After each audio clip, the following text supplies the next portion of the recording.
A man at the pinnacle of his success, living in a glass penthouse overlooking Central Park, makes a choice. He chooses a life of fleeting passion over unwavering loyalty. He chooses a new glittering prize over the woman carrying his unborn child. He casts her out with nothing but the clothes on her back, believing she is a footnote in his grand story. But he never thought to ask about her past, about the secrets locked away in her bloodline. He was a self-made millionaire, but she was about to become something else entirely, an heiress to a fortune so vast it could buy and sell his entire world 10 times over. This is the story of how the deepest betrayal ignited the greatest comeback, proving that karma isn't a myth. It's a reckoning. The air in the penthouse on the 78th floor of 157 was always sterile recycled and faintly scented with the white gardenia diffusers Jonathan Sterling insisted upon. It was the smell of wealth Serafina Hayes used to think. Now, it smelled like a beautiful lie. At 6 months pregnant, every scent seemed amplified, and the gardenias were starting to feel cloying, suffocating. She stood before the floor-to-ceiling windows, her hand resting protectively on the gentle swell of her stomach, and watched the tiny, frantic lights of New York City blur into a glittering tapestry below. It was a view that cost $26 million, a view that was meant to be a testament to their love, their success, their perfect life. Jonathan was the architect of this life. A real estate magnate who had clawed his way up from a middle-class upbringing in Queens to the apex of Manhattan's skyline, he was a man sculpted by ambition.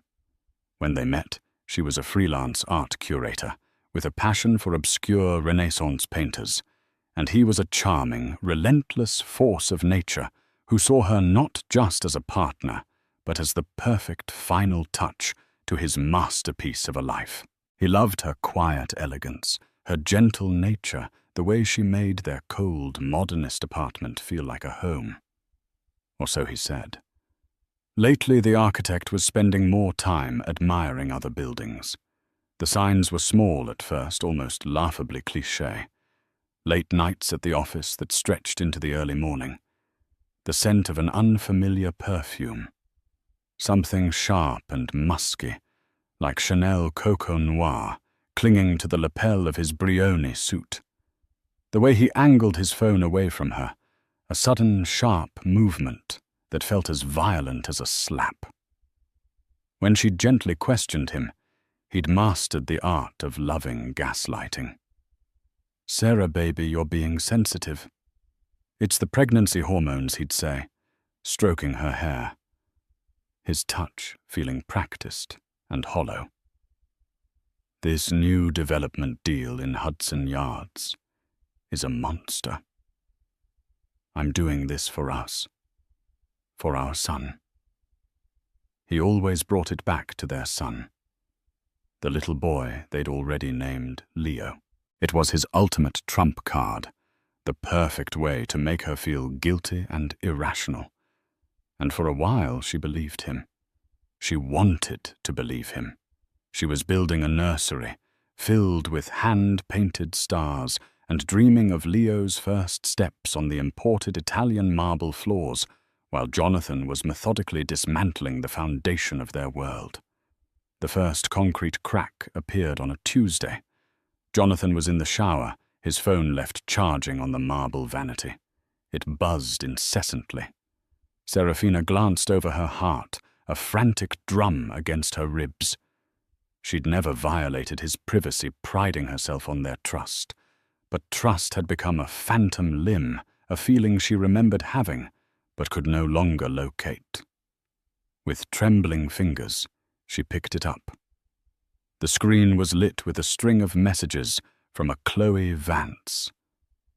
"Chloe, last night was insane. You're a god. Chloe, can't stop thinking about you. That hotel room. Wow. Chloe, Send me a pic from the gala tonight. Need to see my handsome man all dressed up. Chloe. Don't forget about the deposit for the new condo. The one with the view I wanted. A new condo. Not their condo. A condo. The word swam before her eyes. It wasn't just a fling. It was an investment. He was building a new life, a parallel existence, while she was nesting in the ruins of their old one. The sound of the shower stopping jolted her back to reality. She dropped the phone back on the counter as if it were burning hot. Her mind, a maelstrom of shock and sickening clarity. All the little pieces clicked into place, the business trips to Miami.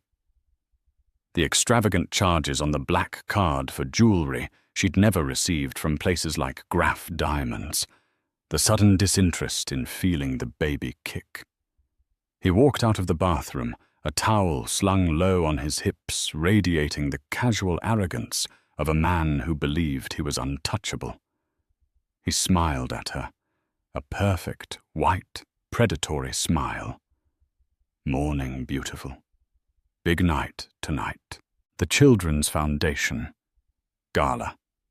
You feeling up to it? Serafina looked at him. Truly. Looked at him for the first time in months. She didn't see the man she loved, the father of her child. She saw a stranger. A well-dressed, handsome stranger with a heart of ice and a talent for betrayal. The gardenia scent was overwhelming now, and she felt a wave of nausea. I'm not feeling well, she managed her voice, a fragile whisper. His smile didn't falter, but his eyes hardened almost imperceptibly. A shame. It's important for us to present a united front. My biggest investors will be there. You know how this works, Sarah. It's all about image. He walked to his closet, a vast walk-in affair that looked more like a luxury boutique. Wear the navy Roland Mouret gown. It's elegant, and it hides the bump well enough. He didn't want to celebrate their coming child. He wanted to hide it, to hide her. In that moment, Serafina understood. She wasn't a partner anymore. She was a prop. And tonight at a gala meant to raise money for vulnerable children.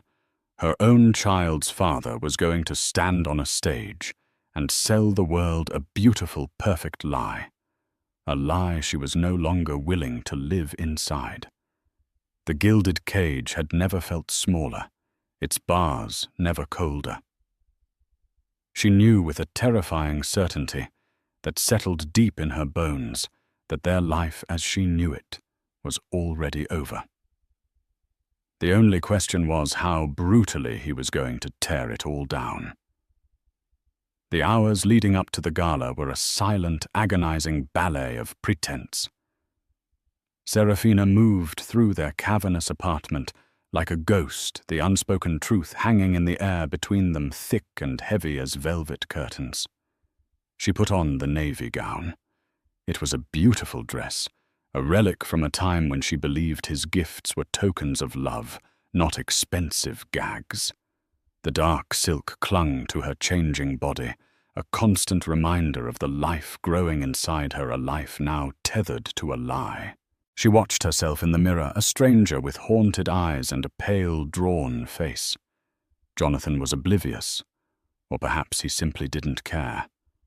He was a whirlwind of self-importance, adjusting his custom-made Tom Ford tuxedo, fixing the diamond cufflinks that had been a gift from a Saudi investor, and barking orders at his assistant over the phone. He was a man performing on the grand stage of his own ego, and she was merely a background player. "The car is downstairs," he announced, striding into the bedroom. He paused, his eyes sweeping over her. "Good. You look perfect."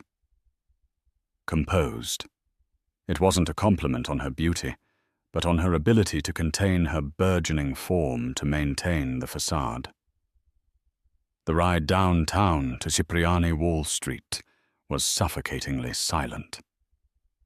Serafina stared out the window of the chauffeured Maybach, the city lights that once thrilled her, now seeming cold and indifferent.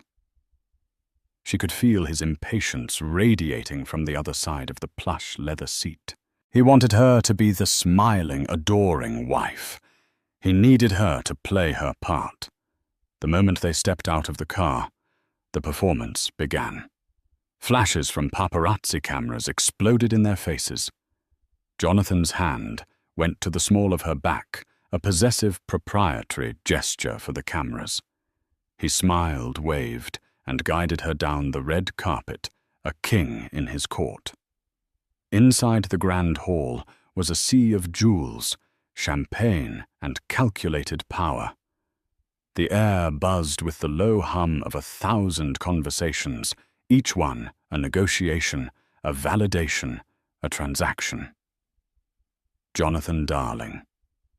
A woman with a surgically tightened face and a necklace of emeralds that could fund a small country, air-kissed them both. And Serafina. You're glowing. Pregnancy suits you. Serafina forced a smile that felt like cracking porcelain. Thank you, Eleanor. For the first hour, she played her role flawlessly. She smiled, she nodded, she made small talk about art and summering in the Hamptons. She felt 1,000,000 miles away, an observer in her own life. Jonathan, meanwhile, was in his element, shaking hands, clapping backs, his laughter booming across the room. He was the center of this universe. And then she saw her. Across the ballroom, standing near the silent auction display, was a woman who could not have been more different from Serafina. She was sharp angles where Serafina was soft curves. Her dress was a daring slash of crimson silk, her lipstick a matching predatory red. She had raven black hair, cut in a severe modern bob. She was laughing, holding a glass of champagne, and her eyes were locked on Jonathan. It was Chloe Vance. She looked exactly like the kind of woman who would type the words, "You're a god," as if pulled by an invisible string. Jonathan excused himself from a conversation with a hedge fund manager and began to make his way through the crowd, his path leading directly to her. Serafina watched frozen as he reached Chloe. He didn't touch her, not at first. But the way he looked at her, the slight dip of his head, the intimate smile that didn't reach his public-facing eyes, it was a confession, more damning than any text message. Serafina felt the blood drain from her face. She needed air. Excusing herself, she made her way towards a side terrace, her heart pounding a frantic, painful rhythm. She pushed open the heavy glass doors and stepped into the cool night air, the sounds of the city a distant roar below. She leaned against the cold stone balustrade, taking deep, shuddering breaths. He's quite the showman, isn't he? Serafina spun around. Chloe Vance was standing there, a smug, knowing smirk on her face. She held her champagne flute like a weapon. I'm sorry. Serafina's voice was barely a whisper. Jonathan? He's the star of the show. He always is, Chloe said, taking a deliberate step closer. Her eyes flicked down to Serafina's stomach, and then back up, a flicker of something cold and dismissive in her gaze. You must be Serafina. He's told me so little about you. The insult was perfectly crafted, designed to wound. And you are, Serafina asked, feigning ignorance, her nails digging into her palms. Chloe. We work together, she said, the lie as smooth as the silk of her dress.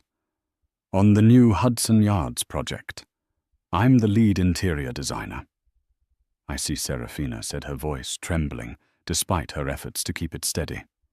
And does your work typically involve late nights in hotel rooms and demanding deposits for private condos? Chloe's smirk widened. The pretense was over. Oh, honey. You saw the texts. I was hoping you would. It makes this so much easier. She took a sip of her champagne. You see, you're the past. You're the before picture. You're the starter wife he needed to look stable while he was building his empire. But he's built it now, and he needs a woman who fits not this. She gestured vaguely at Serafina's pregnant form. He needs a powerhouse, not a homemaker. Each word was a poisoned dart. Serafina felt the tears welling hot and shameful. Before she could respond, the terrace doors opened again. It was Jonathan. His face, which had been so jovial moments before, was now a mask of cold fury. He had seen them together. Chloe, go inside, he commanded, his voice low and dangerous. Chloe shot Serafina a triumphant look and sauntered back into the ballroom. Jonathan turned to Serafina, his eyes blazing. What the hell do you think you're doing? Causing a scene. Are you trying to humiliate me?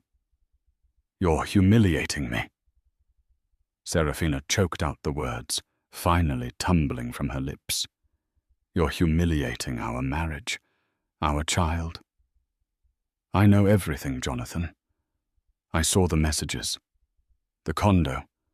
The hotel's her. For a fleeting second, a flicker of panic crossed his face, but it was quickly replaced by an unyielding wall of rage. His charm, his carefully constructed facade, crumbled away, revealing the ugly, rotten core beneath. You went through my phone. After everything I've given you, he hissed, stepping so close she could smell the expensive scotch on his breath. This life, this apartment, that dress on your back, I paid for all of it. You are nothing without me. You came into this with nothing, and you'll leave with nothing. I'm carrying your son, she whispered, her hand instinctively flying to her belly. He let out a short, cruel laugh. A child you probably trapped me with to secure your meal ticket for the next 18 years. It won't work. I'll give you a severance, a small one.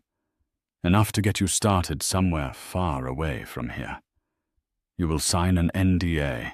You will not speak of this to anyone, and you will disappear from my life. Is that clear?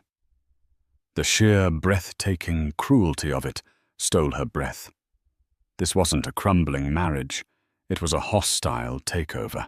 She had been a business deal, and her contract was being terminated. No, she said, a spark of defiance igniting within her. I won't just disappear. You will, he said, his voice dropping to a terrifying calm. Or I will make your life a living hell. I will drag you through a custody battle that you have no prayer of winning. I will paint you as an unstable, gold-digging whore to the world, and I will win. Because I am Jonathan Sterling, and I always, always win. He turned and walked back into the gala, leaving her alone on the terrace, the cold wind whipping around her. The beautiful, glittering party inside suddenly looked grotesque, a dance of devils. The unraveling was complete. He hadn't just broken her heart. He had threatened to erase her very existence. She was standing on the edge of an abyss, and the man she had promised to love forever had just given her a final brutal push. The eviction was swift and merciless. Serafina didn't even have time to process the confrontation at the gala. When she arrived back at the penthouse in a taxi she'd hailed with the last $100 in her purse, her keycard was already deactivated.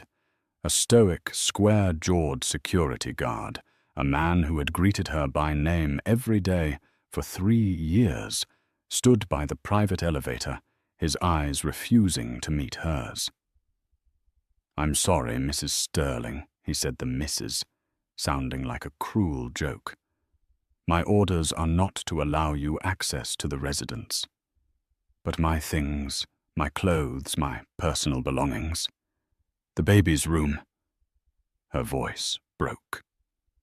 She had spent weeks lovingly assembling the crib, folding tiny clothes, and painting a mural of a gentle moon and stars on the wall. "A courier service will deliver a few boxes of your personal effects to an address of your choosing. Tomorrow." The guard recited his tone flat and rehearsed. "Mr. Sterling's assistant will be in touch to arrange it." It was the language of a corporate firing, not the end of a marriage. She was being downsized. She stood there in the opulent, silent lobby, wearing a $10,000 gown with no key, no wallet, and nowhere to go. The joint bank accounts, she would soon discover, had been systematically drained, leaving only a few $100s. The credit cards in her name were cancelled. Jonathan had been planning this for weeks, meticulously cutting every cord that connected her to his life and his fortune. Her first few calls went to voicemail. Friends or people she had thought were friends were suddenly unavailable. They were his friends, she realized with a sickening lurch. Their loyalty belonged to the man who hosted the extravagant parties and funded their favorite charities. Desperate, she called the one person she knew she could count on her old college roommate, Anya Sharma, a struggling theater actress living in a cramped fourth-floor walk-up in Astoria, Queens. Anya didn't hesitate. "Get in a cab. Now. I'll pay for it when you get here." The journey from the heart of Manhattan's Billionaire's Row to the working-class streets of Queens felt like a descent into another world. The glittering towers gave way to brick apartment buildings and bustling bodegas. It was a world Serafina had left behind, a world Jonathan had taught her to look down upon. Anya's apartment was tiny, cluttered with scripts and playbills, and smelled of incense and garlic. But it was warm. When Anya opened the door and saw Serafina standing there, lost and broken in her designer gown, she wrapped her in a fierce hug. For the first time all night, Serafina allowed herself to break sobbing into her friend's shoulder until she had no tears left. The weeks that followed blurred into a grim montage of survival. The promised boxes arrived, containing only her old clothes from before she met Jonathan, a few sentimental trinkets, and a brutally impersonal check for $10,000. The accompanying letter from his lawyer called it a final, generous, non-negotiable settlement. There was nothing from the nursery.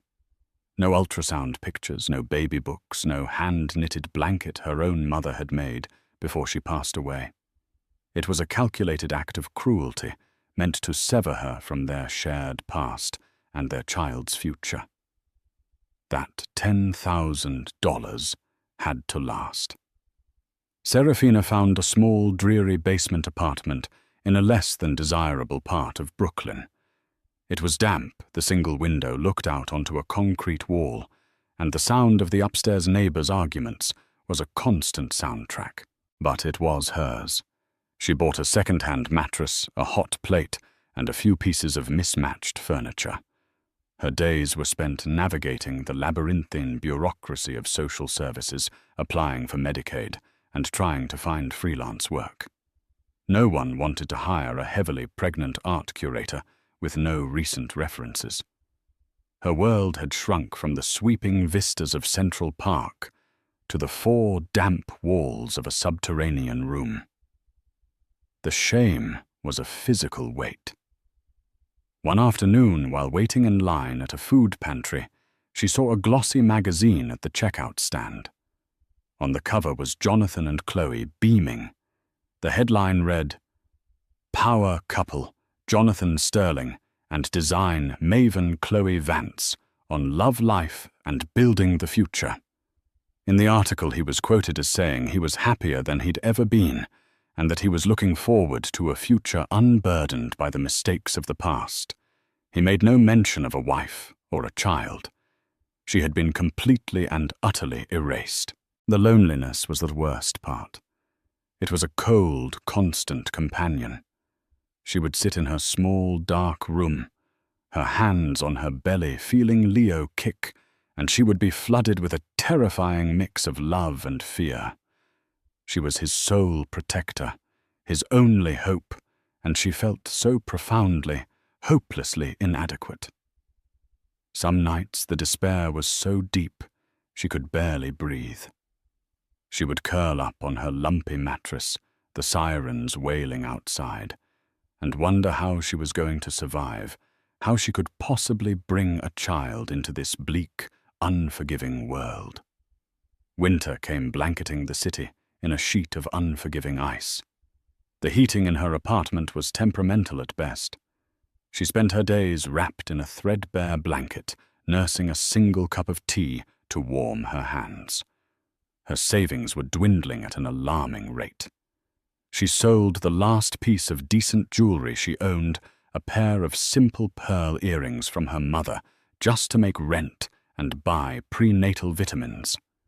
This was rock bottom. This was the hell Jonathan had promised to create for her. He had succeeded. She was alone, pregnant and penniless, living in the shadows of the city he commanded. She had nothing left to lose. And in that barren, desperate place, a tiny, hard kernel of something new began to form. It wasn't hope, not yet. It was something tougher, colder. It was resilience, a quiet, stubborn refusal to be broken. She would not let him win. For Leo, she would find a way to crawl out of this abyss, even if she had to do it one bloody fingernail-scraped inch at a time. The coldest winter of her life had frozen her tears, and in their place a quiet, unyielding strength began to take root. It was a Tuesday in late February, the kind of bleak grey day that made the city feel like a concrete prison. A biting wind rattled the single grimy window of Serafina's basement apartment. She was 8 months pregnant now, and her body ached with a weariness that went bone deep. She had just returned from a fruitless job interview for a receptionist position she was overqualified for, but didn't get the polite rejection still stinging. Her dwindling bank account hovered just above $200. Taped to her door was a thick cream-colored envelope. It was utterly out of place in the grimy hallway. The paper was heavy, expensive card stock, and the return address was a law firm in Mayfair, London, Penhaligon and Crest. Her name and address were written in elegant, old-fashioned calligraphy. Her first thought was that it was from Jonathan. A new threat, a new legal maneuver to intimidate her. Her heart hammered against her ribs as she tore it open with trembling fingers. The letterhead was embossed, the language formal and dense. It wasn't from Jonathan. It was a summons of sorts, an urgent request for her presence regarding the estate of a Mr. Alistair Blackwood. The name meant nothing to her. She read the letter 3 times. Her brow furrowed in confusion. It spoke of a last will and testament, and her being named as a primary beneficiary. It had to be a mistake, a scam, some cruel, elaborate hoax. She almost threw it away, but something stopped her. The sheer quality of the paper, the official tone, the specificity of her name, Serafina Ann Hayes. They knew her maiden name. The letter included a number for their New York affiliate office and a prepaid international calling card. With a sense of weary absurdity, she made the call. A crisp, British-accented paralegal confirmed the letter's authenticity and arranged a meeting for the following afternoon at an office on Park Avenue, a world away from her current reality. The next day she spent an hour agonizing over what to wear, finally settling on the only clean, professional-looking maternity dress she owned. The journey back into Manhattan felt surreal. As she stepped into the hushed, mahogany-paneled lobby of the law office, she felt like an imposter. The receptionist, a severe-looking woman with perfectly coiffed grey hair, looked down her nose at Serafina's worn coat, but showed her into a conference room with a breathtaking view of the city. A few minutes later, a man in his late 60s entered. He was tall and impeccably dressed in a Savile Row suit, with kind, intelligent eyes behind wire-rimmed spectacles. He exuded an aura of quiet, unshakable competence. "Mrs. Sterling.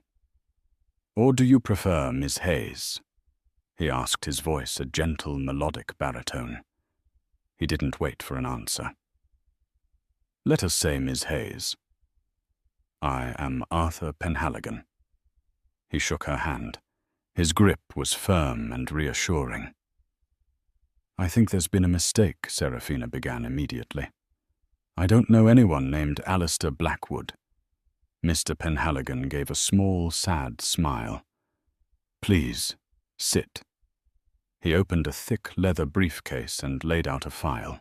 "Alistair Blackwood was your maternal grandfather." Serafina stared at him, dumbfounded. "My grandfather? That's impossible. My mother was an orphan. Her parents died in a car crash when she was a baby. That's what she always told me. That Mr. Penhaligon said gently is the story Alistair instructed her to tell.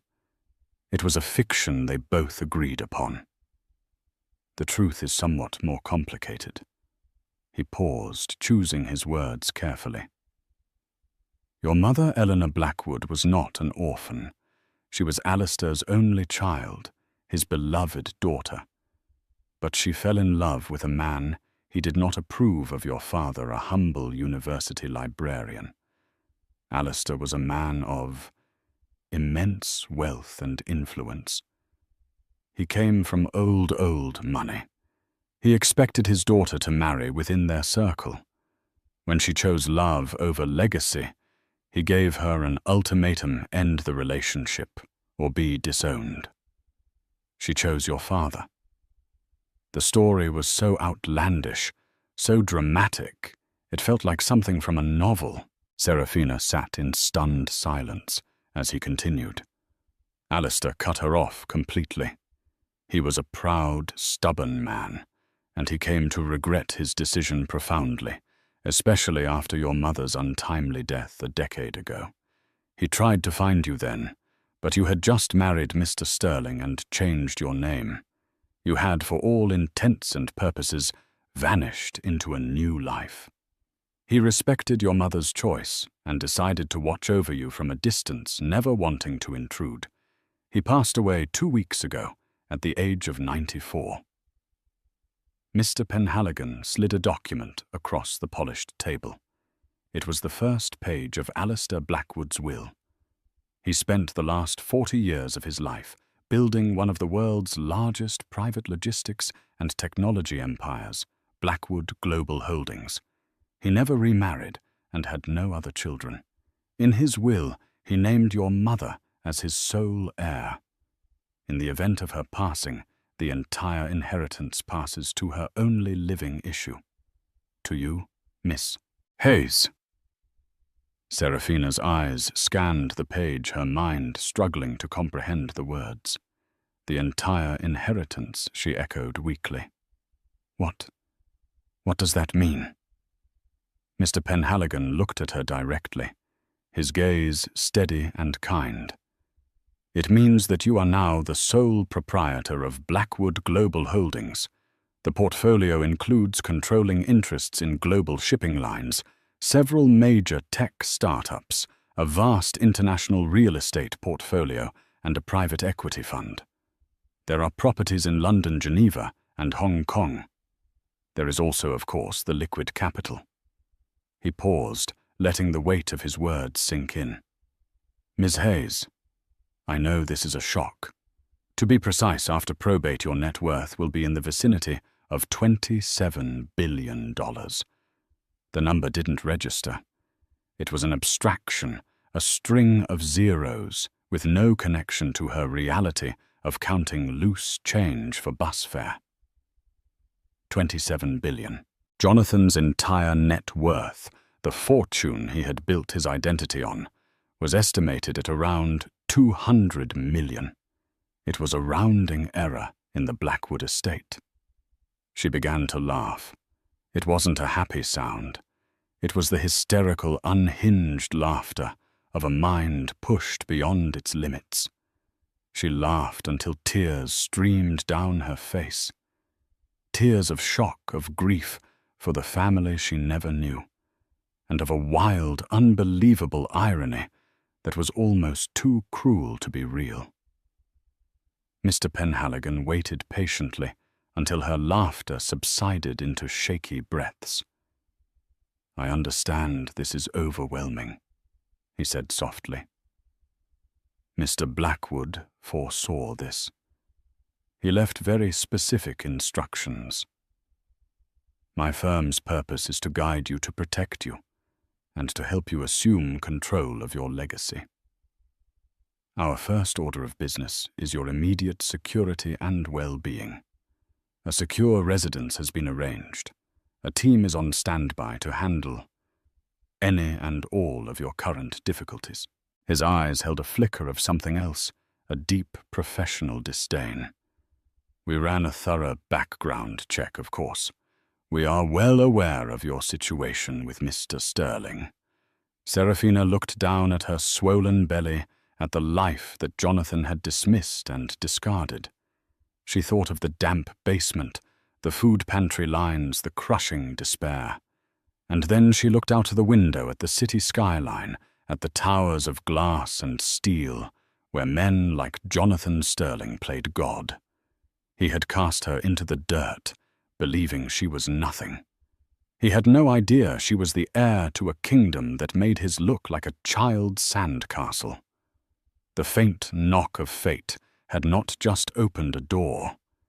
It had blasted a hole through the wall of her prison, revealing a world of power and possibility she could never have imagined. The shock was beginning to fade, replaced by a cold, clear, and galvanizing thought. This wasn't just a lifeline. It was a weapon, and she was going to learn how to wield it. The transformation was as swift as it was absolute. Within hours of leaving Arthur Penhaligon's office, Serafina's old life ceased to exist.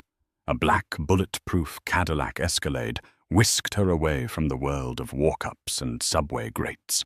Her new home was the entire top floor of a discreet, ultra-secure residential tower in Tribeca, a paparazzi-proof building with a private elevator and a dedicated security team.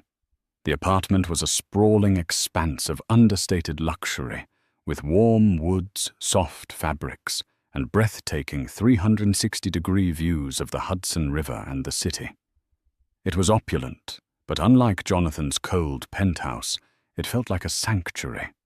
On a table in the living room was a small framed photograph of a beautiful smiling young woman with Serafina's eyes. A note from Mr. Penhaligon lay beside it. "Your mother, Eleanor. Your grandfather kept this on his desk." The first few days were a blur of managed activity. A team of discreet professionals descended upon her new life. A personal chef prepared nutritious meals tailored to her pregnancy. A financial advisor gave her a gentle, simplified overview of her new assets. A security chief detailed the measures being taken for her and her unborn child's safety. She was given a new phone, a new laptop, and a simple black credit card with no set limit. The first purchase she made was a new warm winter coat. But this was not about indulging in luxury. Arthur Penhaligon was a firm and methodical mentor. "Alistair did not leave you a fortune, Ms. Hayes," he told her during one of their first daily meetings in her new home office. "He left you an empire, and an empire requires a ruler." He began her education immediately. He didn't swamp her with incomprehensible financial data. Instead, he started with the story. He told her about her grandfather, a brilliant but ruthless man who built his empire from a single, rusty freighter after the war. He told her about Blackwood Global's ethos of quiet dominance and long-term investment over flashy, high-risk ventures. He brought in the heads of the major divisions, shipping technology, real estate, to brief her. They were older, serious men, initially wary of this unknown, pregnant young woman. But Serafina listened. She didn't pretend to understand everything. She asked intelligent, insightful questions, drawing on her art curator's eye for detail and her quiet, observant nature. She absorbed information like a sponge. 2 weeks after the meeting that changed her life, Serafina went into labor. She gave birth not in a crowded city hospital, but in a private, pre-booked suite at Mount Sinai, attended by the city's top obstetrician. She held her son Leo in her arms and felt a wave of love so fierce and powerful it eclipsed everything else. Looking at his perfect, tiny face, she made a silent vow. She would not raise him in the shadow of his father's cruelty. She would raise him in the light of his mother's strength. She would build a world for him, where he would be safe loved and proud of the name he carried, not Sterling, but Hayes. Motherhood changed her. The lingering vestiges of the timid, heartbroken woman Jonathan had discarded were burned away by the fire of maternal devotion. Her focus sharpened, her resolve hardened into tempered steel. While Leo slept in his beautifully appointed nursery down the hall, she would be up late into the night, poring over balance sheets and investment proposals with Mr. Penhaligon. Her public profile remained non-existent. The Blackwood Empire was notoriously private, and Penhaligon's team ensured it stayed that way. To the world, and more importantly, to Jonathan, Sterling Serafina Hayes had simply vanished. He likely assumed she had taken her $10,000 settlement and crawled away to some forgotten corner of the country. He had moved Chloe into the penthouse and was plastering their glamorous life all over social media and the society pages. He was hosting parties, closing deals, and celebrating his freedom. He had no idea a financial titan was being forged in a quiet apartment less than 5 miles from his front door. Serafina's first major executive decision came 3 months after Leo's birth. The technology division of Blackwood Global had the opportunity to acquire a struggling but innovative green energy startup. The board was divided. It was a risk. The numbers were borderline. Serafina spent a week personally interviewing the startup's young, passionate engineers. She saw not what the company was, but what it could become. It resonated with her desire to build a better future for her son. "We'll acquire it," she announced in a video conference with the board. "And we will fully fund their research and development. This isn't about short-term profit. It's about legacy." Her tone was calm, quiet, but held an unmistakable note of command.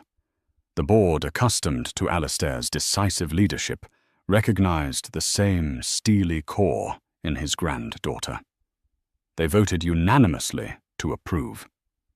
It was her first taste of real power, and she found that it suited her. She began to change physically as well. The quiet, almost apologetic presence was gone. With the help of a personal trainer and a stylist, she regained her strength. She cut her long hair into a sophisticated shoulder-length style. Her wardrobe was rebuilt with bespoke, elegant pieces from designers like the Row and Loro Piana clothes that whispered wealth rather than screamed it. When she looked in the mirror, she no longer saw a victim. She saw the CEO of Blackwood Global Holdings. She saw Leo's mother. One evening, Mr. Penhaligon came to her with a new file. It was thick and detailed. "It's time," he said simply. She opened it. Inside was a complete, exhaustive dossier on sterling properties.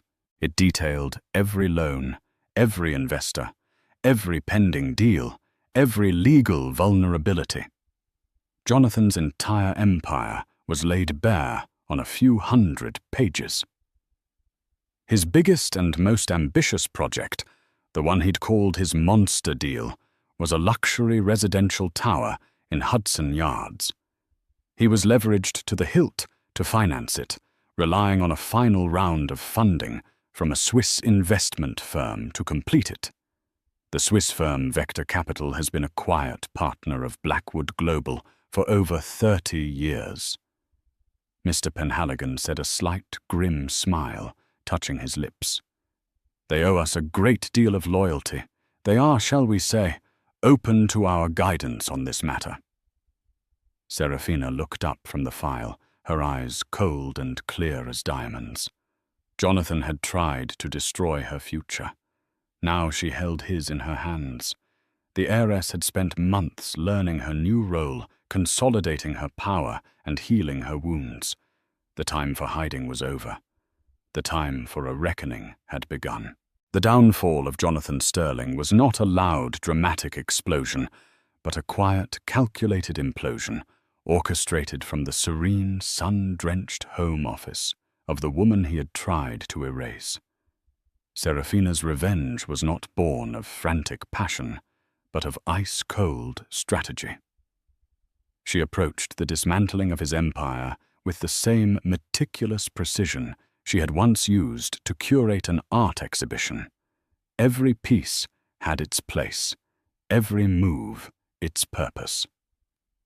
The first step was silent. Acting on Serafina's authority, Vector Capital Jonathan's crucial Swiss investor pulled its $800 million line of credit for the Hudson Yards project, citing a sudden portfolio realignment. The official notice was delivered via a sterile email devoid of emotion. For Jonathan, this was a catastrophe. The news hit his desk on a Monday morning. He was over-leveraged, with contractors demanding payment and deadlines looming.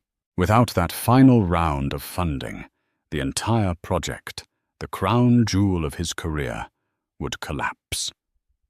He scrambled, calling his contacts at Vector, but was met with a polite, impenetrable wall of corporate jargon. The decision was final. Panic began to set in.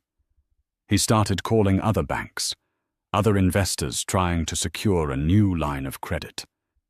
But word travels fast in the tight-knit world of high finance. The sudden pullout by a conservative firm like Vector was a massive red flag. No one wanted to touch a project that was suddenly radioactive. Every door he knocked on was politely but firmly shut in his face. The second move came a week later. A little-known subsidiary of Blackwood Global's real estate division, a shell company called Bedrock Acquisitions, began quietly buying up the corporate debt Sterling Properties held with its primary lenders. Jonathan had used aggressive leverage to build his company, borrowing heavily against his existing assets. Bedrock Acquisitions, flush with the near-limitless cash of the Blackwood empire, bought that debt for pennies on the dollar from banks that were now nervous about a potential default. In the space of 2 weeks, Serafina, through her shell company, had become Jonathan's primary creditor. He was in effect now in debt to her. He had no idea, of course. He just knew that his financial world was shrinking, the walls closing in with terrifying speed. The pressure began to show. The confident, swaggering magnate was replaced by a haunted, desperate man.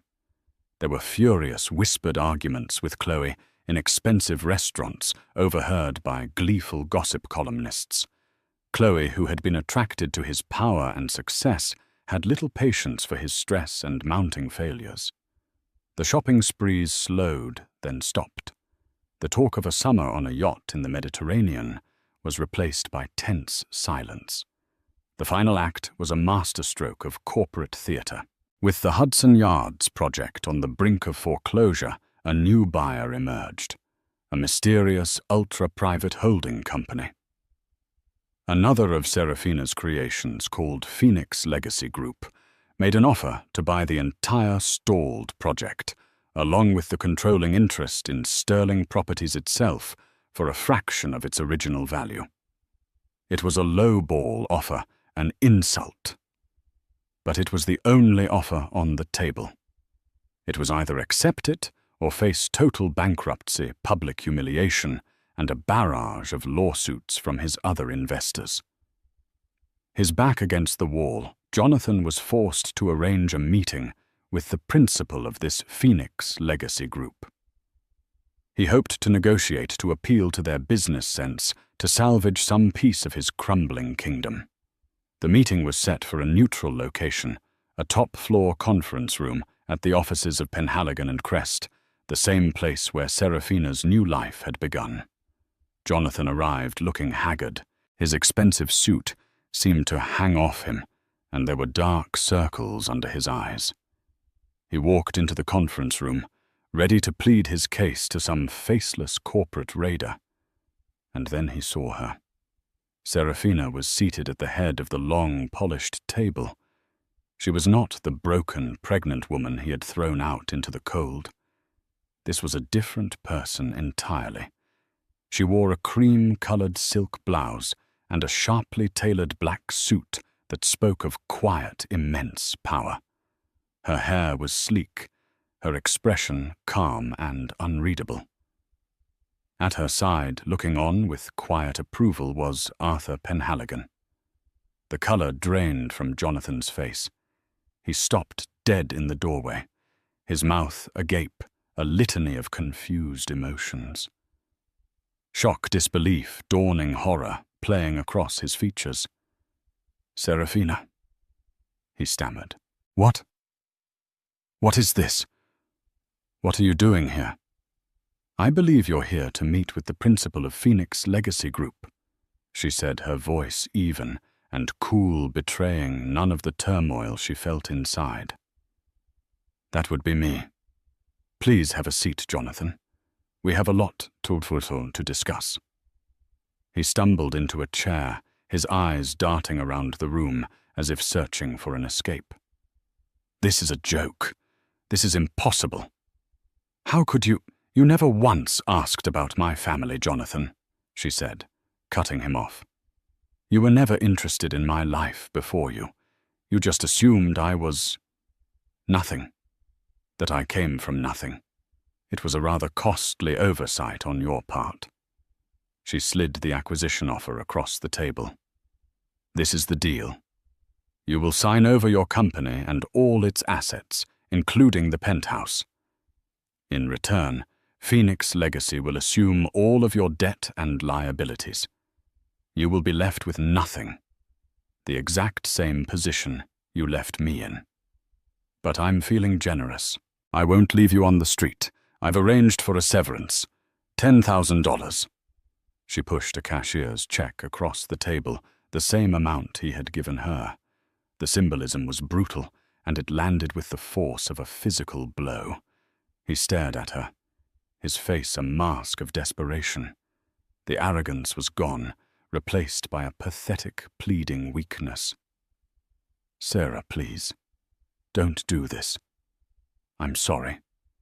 I was a fool. We can fix this. Think of our son." It was the first time he had mentioned Leo in almost a year. The desperate, transparently manipulative plea sickened her. "His name is Leo Hayes," she said, her voice dropping laced with ice. "And you will never speak his name again. You gave up the right to be his father when you threw his mother out with nothing but a dress and a broken heart. This isn't about emotion, Jonathan. This is business. You taught me that. Image is everything. Present a united front. These were your lessons." She stood up, signaling the end of the meeting. You have 24 hours to sign. If you refuse, we will call in your debt. And I will personally see to it that you are so buried in litigation, you'll never see the light of day again. Arthur will show you out." Jonathan was left sputtering, a broken man in a room that symbolized his complete and utter defeat. As Serafina walked out, she didn't feel a rush of triumphant joy. She felt a quiet, solemn sense of closure. She had not destroyed him out of hatred. She had done it to protect her son's future and to reclaim her own narrative.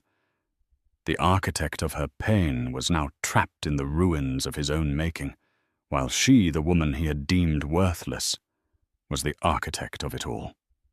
Karma had been delivered not by fate, but by her own hand. In the weeks following the hostile takeover, the last vestiges of Jonathan Sterling's world were swept away. The news of his spectacular fall from grace ripped through the city's financial and social circles. The media, which had once celebrated his genius, now feasted on his demise, painting him as a cautionary tale of hubris and greed. His photo was no longer on the cover of Forbes, but splashed across the pages of the New York Post, showing him looking disheveled and gaunt, leaving his lawyer's office. Chloe Vance, true to her nature, abandoned the sinking ship the moment the money dried up. She was gone from the penthouse before the ink was even dry on the acquisition papers, taking with her a small fortune in jewelry and designer clothes. Her parting shot was a scathing anonymous interview with a gossip blog detailing Jonathan's failures and branding him toxic. He lost his mistress, his reputation, and his status in one fell swoop. The beautiful life he had killed his marriage for had proven to be nothing more than a mirage. Serafina never moved back into the 157 penthouse. The place held too many ghosts. Instead, she had the entire apartment professionally cleared out and donated the contents to a charity that helped furnish homes for domestic abuse survivors. The apartment itself became a corporate asset of Phoenix Legacy Group. She had no desire to live in the monument to her past pain. Her home was the warm, light-filled sanctuary in Tribeca, with Leo's happy gurgles echoing through the halls. One afternoon, a month after the takeover, she received a call from Anya. "You won't believe who's working at the coffee shop down the street from my apartment," she said, "making lattes and trying very hard to be invisible." It was Jonathan. Stripped of his assets and reputation, with legal fees mounting, he had been forced to take a menial job to survive. The king of Manhattan real estate was now serving cappuccinos in Queens. A part of her, a small wounded part from long ago, might have felt a grim satisfaction at this news. But the Serafina of today felt only a distant pity. His fate was no longer her concern. Her world was infinitely larger now. She poured her energy not into reveling in his downfall, but into building her own legacy. She proved to be a natural leader, possessing her grandfather's sharp instincts, but tempered with an empathy he had lacked. She championed the green energy startup, which was now flourishing under her investment. She established the Eleanor Hayes Foundation, a major philanthropic organization dedicated to supporting single mothers and providing arts education in underprivileged communities. She was becoming known not as some mysterious heiress, but as a shrewd, compassionate, and visionary business leader. Her days were full. Mornings were for Leo Giggle's story time and trips to the park with a discreet security detail keeping watch. Afternoons were for running a multi-billion-dollar global empire. She found a balance between motherhood and the boardroom that felt natural and empowering. She was surrounded by a small, loyal team, with Arthur Penhaligon as her trusted consigliere, and Anya, whom she'd hired to run the arts division of her foundation, as her steadfast friend. One crisp autumn evening, about a year after her life had been irrevocably changed, she was leaving her office late. As she stepped towards her waiting car, a figure emerged from the shadows. It was Jonathan. He looked terrible, thin, poorly dressed, his face etched with desperation. "Sarah, please," he began, his voice raspy. "Just talk to me for a minute." Her security detail moved forward, but she held up a hand, stopping them. She looked at this man who had been the center of her universe, who had caused her unimaginable pain, and she felt nothing. The anger was gone. The hurt was a distant scar. "There's nothing to talk about, Jonathan," she said, her voice calm and firm. "I'm sorry," he pleaded, tears welling in his eyes. "I know I don't deserve it, but I'm asking for your forgiveness, for another chance, not for me, but to know my son." Serafina looked at him, and for the first time saw him for what he truly was. A small man, made weak by his own greed and ego. "Forgiveness isn't mine to give, Jonathan. That's something you'll have to find for yourself," she said, her voice softening slightly, not with affection, but with finality. "But Leo, he has a good life. He is happy and safe and loved, and he will be raised to be a kind, strong, and honorable man. He will be everything you were not. That is my priority. And you are not and will never be a part of that. Goodbye." She got into the car without a backward glance and drove away, leaving him standing on the pavement under the harsh city lights. She wasn't looking back at the wreckage of her past. She was driving toward her future.